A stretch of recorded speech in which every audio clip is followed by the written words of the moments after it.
second day of meetings with team owners and players hoping to make progress in the anthem controversy, the NFL commissioner had this to say about how teams should approach the national anthem before games. We believe that our players should stand for the national anthem. I understand where our fans feel about this issue, and we feel the same way about the importance of our flag, about the importance of patriotism, and I believe our players feel that way. Did you come out of the meetings with the owners with an understanding that teams that have indicated they would discipline their own players for not standing will not discipline them? No, we didn't discuss that. It wasn't necessary. When asked if he spoke to President Trump, he said this. What we're trying to do is stay out of politics. Have you at all communicated with President Trump? Do you have any plans to communicate with President Trump? I have not. The president shared his thoughts today, too. NFL, too much talk, not enough action, stand for the national anthem. So, Kimberly, I'm watching this press conference today, and I'm thinking that there's nothing new from the NFL. Right.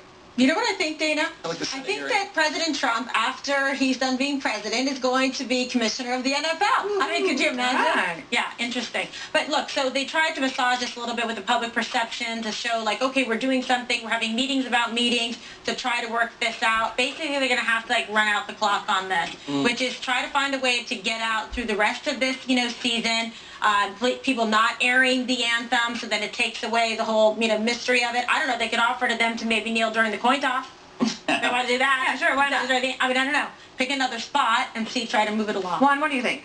I was impressed by Goodell. I thought that he said something very important. He said, he wanted to communicate to the players that the NFL and the advertisers really care about what they're talking about, which is social injustice. And the NFL is not here, he said, to get involved with politics. Now, Donald Trump continues to use this to divide the country. He's tweeted today that it was an act of total disrespect for our great country for Goodell not to impose punishment on players who continue to kneel. Jesse, your thoughts? Well, I think the kneelers have divided the country, Juan.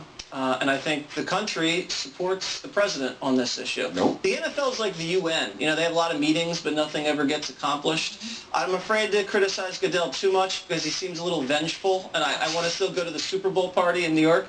But I will have to say he has botched this. They should have come down on Kaepernick last year from the jump. It would have solved all these problems. Everything this guy touches has not turned out well. The Ray Rice beating in the elevator situation, Deflategate, the Ezekiel Elliott suspension, what's going on with that? Touchdown celebrations in the end zone. I mean, everything this guy, the those are tame.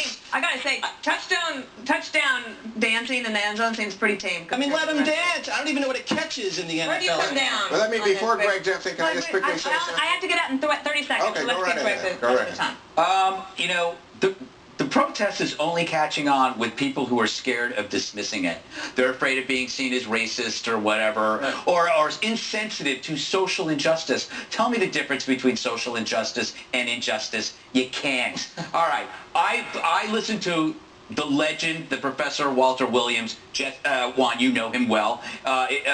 He says you got to focus on reality, not showboating. There's a great figure. Less than 13% of homicides in Chicago are cleared. That means those are the only ones that are solved. The other ones go unsolved. That's what you should be focusing on. That's what the players should be focused on. 25% of all homicides occur in Chicago, Detroit, Baltimore, Washington, D.C. Players should focus on that. That's predominantly minority. So you got to think about this. This is all about symbolic gestures. It's not about anything in reality. It's not about head injuries. It's not about murder. It's not about corruption. It's not about steroids. It's about adults turning themselves into children, and they're worried about belonging or upsetting their peers. Identity politics, wherever it infects, it rots. And that's what you're seeing. You're going to see this wherever it happens. It's going to rot from the core inside. And the best symbolic gesture is standing for the national anthem. We got to run, Juan.